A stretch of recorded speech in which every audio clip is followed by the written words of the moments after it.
People tell me I have a booming voice, so do I need the microphone? No. Okay, perfect, even better. So, I'm going to talk to you for a little bit.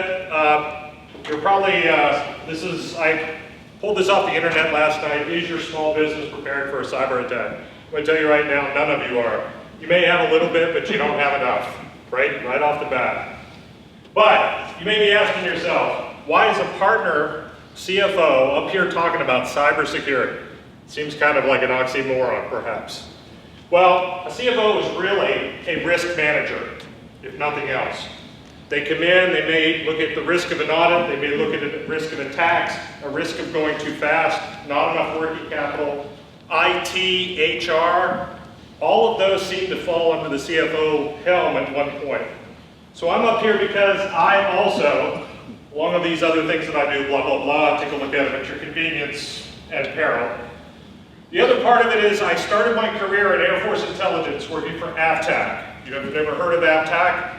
They monitor all the nuclear detonations and material proliferation in the world. They still do. They're part of Air Force Intelligence. I also work for the Electronic Security Command, doing their cryptography, cryptology, signal intercept, and so on. The reason I bring that up is because that's where I got my intelligence training, where I don't trust anybody. Notice up here it says, you've got to be trust, everybody else we monitor. And that's true, that was our motto for AFTAC. And that's what you should be doing in the real world with cybersecurity. We're going to talk through some examples. I'm also an ethical hacker. Does anyone know what that is? That means I go out and play around to see if I can break into somebody's system, but I do it ethically. I don't try to steal information, but I want to see what works and what doesn't. Keeps me up to date. And if anybody wants me to do that, just give me $100. I won't. How about that? I'm an educator. I'm a professor at Hillsborough Community. I'm about to get my BBA, so I also teach a lot. So I like to teach stuff that I learned so that people don't have to learn it all over again. And I'm no nonsense. What's known as a parachute CFO. I usually get thrown into a company just as they're having issues, and I pretty much tell them what they have to do to get out of them. So, no nonsense means I'm going to tell you very quickly about cybersecurity, and the reason I'm holding this is there's a reason for it, so bear with me. I want to talk to you about cybersecurity and answer your questions. A lot of times when I do this presentation, sometimes it goes big on the presentation, sometimes it goes big on the Q&A. I'm going to try to balance that. All right, what is the definition of a cybersecurity attack? It's pretty simple. Using technology to steal something, or steal your money primarily. It's a very broad definition, and it happens all the time. So what everybody wants to do, I want everybody to raise their hand. Literally just put your hand up like you're answering a question. How many people in here have had their personal information compromised? Every single one of you. Okay? 90% of you, well, every single one of you have either your social security's online, your email address has been broken into, or your, what's the third one? I forgot real quick. Well, social network, we'll talk about that in a second, but I mean a piece of information that's out there on you that's sold, credit card information. Every single one of you. 90% of you have had all three breached, and they're out there on the internet. So it's not what it used to be where it was one or two people with identity theft anymore. So let's go to the next way. How many people in here, either their business or a client, have had business cyber attack breach? Money, data, whatever. Now, while you're still there, or have heard, or have somebody tried to breach you, put your hand up. Okay? Every single day. Every single day. So, did you know, this was 2013 to 2021. 44% in 2013 had a breach. Now look at it, 2021. Now it's only 29%. Why is that? Mainly because we've gone more online with our data storage and so on. Where before, you might think about it, we used to have email accounts and we used to store everything on a server in the back room. Do you remember that? Well, I do, I'm old. So I remember the server in the back room where somebody could find the password or didn't keep it up on the latest Windows version or something. Now that we're putting stuff more online, it's easier and harder. because they can't do the social engineering anymore. They can't drop a thumb drive anymore and really get into systems. So, how did this cyber attack impact your business? Service interruption. I'm going to pick on you in a minute, Christy, so hold still. Information was falsely sent from my domains, the website was down, sensitive information was stolen. Got it. I'm going to tell you right now, those people that did not raise their hand on the business question, something has happened to you and you may not know it. Now, in intelligence, they teach me. They taught me and they teach intelligence officers when they're out there. The best way to do a hack or to do a theft is never let them know that you were there. They steal your HR information. Where's my HR person? Right? They get into your HRS and they steal everything. They steal your bank information. Where are my bankers today? Right? They get the login to the bank and they get everybody that you've paid with their account numbers and their wire transfer numbers and so on. So they can steal the stuff very quickly. So this is a list of all the stuff that I could think of real quick that has happened. If you're a medium-sized business, gift cards are not your problem, right? Couple $300 here and there, doesn't matter. Now, I'm not saying it doesn't matter. I'm saying in the scheme of your business, a medium-sized business, if one of your employees goes out and gets $200-300 gift cards, what do? Yeah, you just write them a check and you go on. You educate them and you move on. In a small business, somebody goes out and does $1,000, is that important? How many people in here have a business with either them or 1 or 2 employees? Can you afford a couple $1,000 going out the door? Nope. But if you're a couple of 100 employees, you can afford it. Do you want it? No. Wire transfers. This is the big one. Where are my bankers? Raise your hand if you're a banker. If I suspect a fraudulent ACH, how long do I have to notify you before I can possibly get it back? 24 hours. 24 hours. After that, it's gone. Now, here's the tougher question. A wire transfer, how much time do I have? 0. 0. As soon as you hit the submit button, it's over. Doesn't matter if it's, you can get the account number or anything else. Keep that in mind. Now, checks, you might be able to get a week. If you can catch it, maybe, maybe not. Nobody uses checks anymore, right? How many people still use checks? Yeah, nobody wants to put their hand up. Too many. Too many. Email hacks. Get them all the time. I'm going to show you some examples. My partner's in the room. How many times a day do I get somebody, a partner, sending me an email saying, is this fake? Is this fraudulent? Right? So we're going to cover a couple of examples of that. They want to try to get your information, password hacks and thefts. A couple of different things here. Right? Have you ever gotten that email that said your password has expired? Please click here. Okay? Now, I'm going to put my hand up. How many people have clicked on it and put their password in? No. Now, I have, so I'm going to admit right up front. Okay?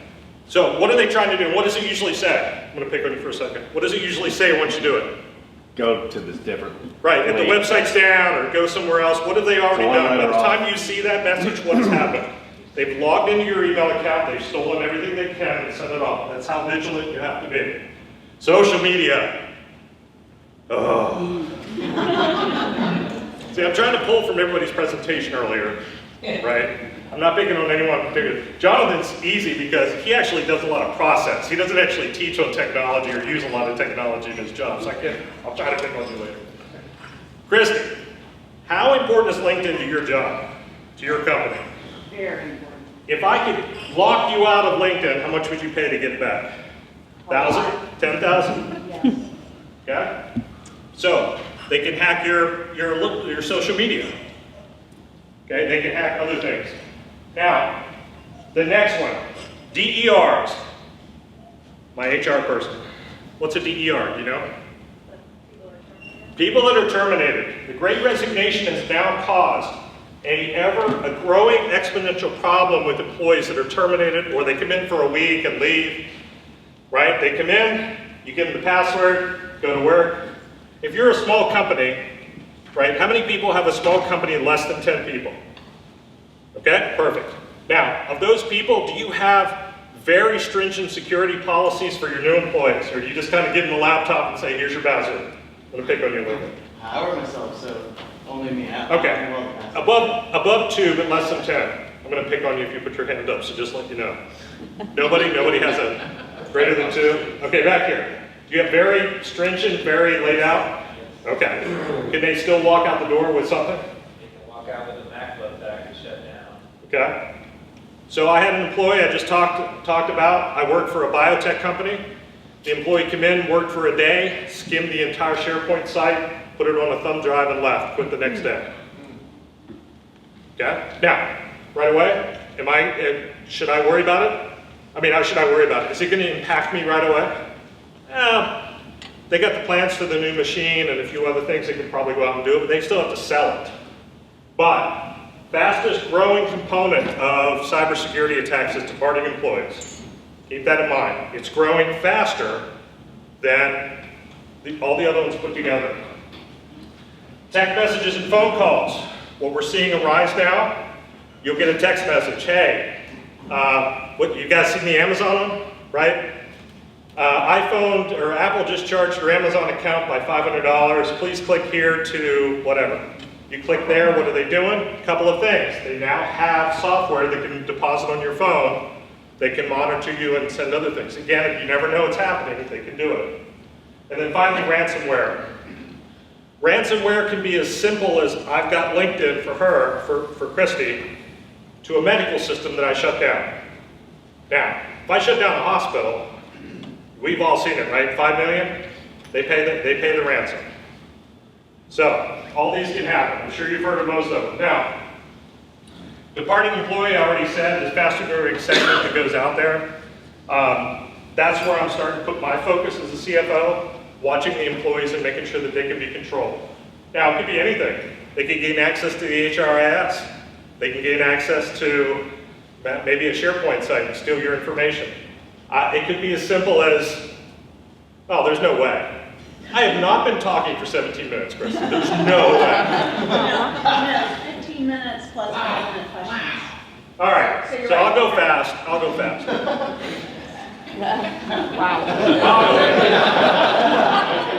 Too fast?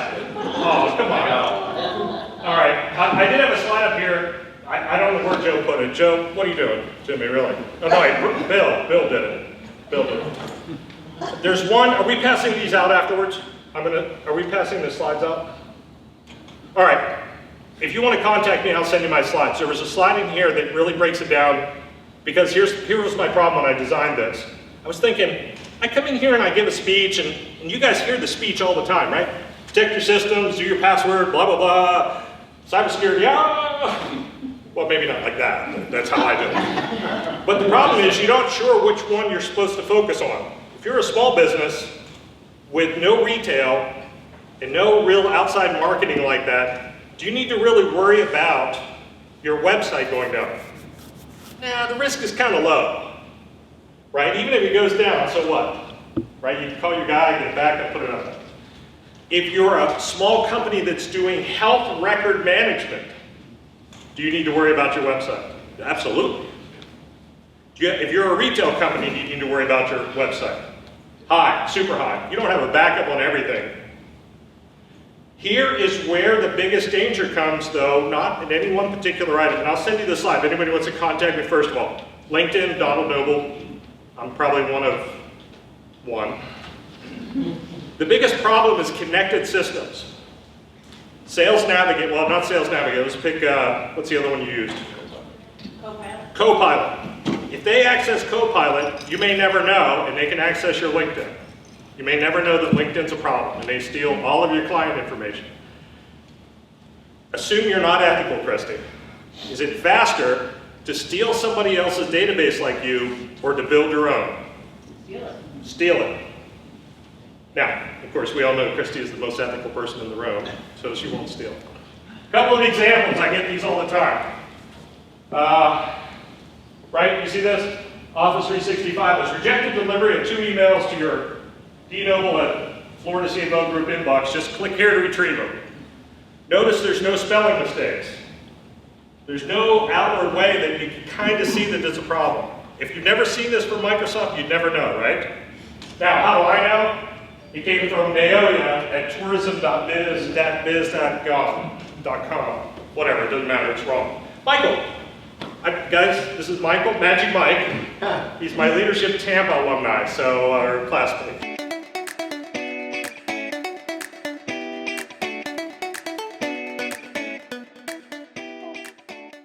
Anybody in your group, it happen to your wife, your daughter, your husband, anybody. Urgent, payment past due. Now, one more, I know, bear with me please. Now, the biggest growth is AI. Who's my AI person? You have a sales AI, you have HR AI, AI. Who else raised their hand? Somebody? Okay. Now, they will get into your email account and they'll put a bot in there that says, when you see bank account, reply with this. So you may say, I need your new bank account information to pay you, Mr. Vendor, or Mr. whatever, it doesn't matter. Immediately you get this reply back, hey, we've changed bank accounts, use this number. You go in and go, and you send the money, and what, 3-4 weeks later, they say, where's that money? You didn't pay your bill, you're still past due. In email fraud, it's the fastest growing one. Now, would you ever know that that bot was sitting there until it happens? Absolutely not. So be prepared for that. Okay, what else we got? Whew, real quick, what can you do? Cyber criminals target businesses do it because they assume an easy and fast payday. Teach everybody in your unit, double check. It's a simple way to do it. Double check. Christy, I need 5 gift cards for my employees. Okay, I'll call you and get the information. Education and awareness, educate yourself and your team. Hire someone on your team that can also has tech skills. Small companies, you can't afford to hire a full-time IT person, right? So what you really do is you hire a fractional CFO who's a geek and a nerd. Just going right down that path. Hire somebody that's got some tech skills and wants to play around in the background. Give them 10 hours a week to help you. It's an easy way to get past. Or hire a company. How many people in here do IT companies? I know we have one over here. Go to them and ask them. I can give you 5 IT companies that specialize in cybersecurity. Okay, tell your employee no gift cards, hire an outside firm, use Office 365. Office 365 has tripled, quadrupled their really back-end security now if you do the enterprise version versus a couple years ago. All right, did I do the geek versus nerd joke? So before I came on here, and I'll close with this. Before I came on here, I did a poll on LinkedIn to see whether I was a bigger geek or a bigger nerd, and they responded. 17 people said I'm a bigger geek, 8% said I'm a bigger nerd, 77% said too close to call. My friends and colleagues. Okay, I'll open it up for questions if you have any. In the back. Okay, thank you very much for the presentation. Sir. You talked about cloud, different aspects of security, cloud, passwords, this, that, and the other. Yes. Then AI. How about IoT and the three-dimensional attack surface? Because I wrote a research paper on this a couple of years ago. So you have IT systems, they're having a lot of difficulty just handling IT systems, right? Computer systems, various IT systems. Now we have also OT, which is, OT systems, which is operational technologies, all technologies that in big companies. If you took a Coca-Cola, you probably have a whole lot of stuff. Every machine at Coca-Cola, half of them are old technology that still runs off of unsecured software. Yes. That's what he's talking about. Right. So could you address that? Absolutely. Does everyone understand the IoT and OT threat? How many people in here have a smart thermostat on their wall? Typically business, but anybody can put their hand up, right? How many people then have their car connected to the internet? How many people have a BMW? Your car is connected to the internet right there when you raise your hand. What he's talking about is these systems are typically unsecured. Why? Cheap. They feel you don't need it. Who's going to break into your car? Right? Who's going to break into your thermostat? Although it was set to 69 degrees at my house the other day, but I think that's my wife messing with the thermostat. It wasn't a break-in. Okay? But what he's talking about is these systems are unsecured. Now, someone breaks into your thermostat, so what? What they do is they deposit bad code that then infiltrates your network to get to your system. So they can put a sniffer on. So everybody know what a sniffer is. Basically, it takes every packet that goes in and out of your network, breaks it down and analyzes it. When you're outside, it's far tougher to analyze those packets than when you're inside the network. I can sit here and I can put my computer up and I have a program that can sniff every traffic on the Wi-Fi that's going in and out. I can break it down, find your passwords and everything else. What he's talking about is there's no security on these devices. I can get on your network much easier just by putting notes on. Now, what can you do as a business? Don't buy IoT stuff, it's not gonna happen. What you should do though is buy that stuff that's a little bit more expensive that says they're secure or they have software built in to protect you against other things. That's what I have. Oh, and Coke's machines. How many people in here have gone into a company and they have a manufacturing machine that's 3,000 years old? A label printer that's 20 years old that they're still using. That's an example of an OT, kind of. It's a machine that's built for a specific manufacturing process that, again, didn't even know about the internet when it first started. But it's connected to a computer that's connected to the internet. Your 20-year-old inkjet printer that's on the Wi-Fi is IoT/OT. So replace the equipment if you can, be careful. There's not a whole lot you can do about it except watch for breaches. Now, get your IT company, where are we at, back here in the back? A better router and a secure router and a secure, help me out here with the terms, but a secure router and security system built around getting in and out of your network would help with bad IoT devices. Help. Firewall. Yeah. Firewall, thank you, that's what I was looking for. Okay? Any other questions? Sir, Do you have a small one in your home? do I have a what? Small one in your home. Do you use all these devices? I don't use a smart lock to get into my home. I have smart locks on my doors for certain areas I don't want people in. But getting into my home, I do not have a smart lock. I still use a key. Now, I don't know if that's because I'm ultra security conscious. I don't know if anybody wants to test my home. I'd be happy to. Can you come over later, Peter? I won't let you know. Okay. I didn't expect advance notice. Does anybody have a smart lock on their front door?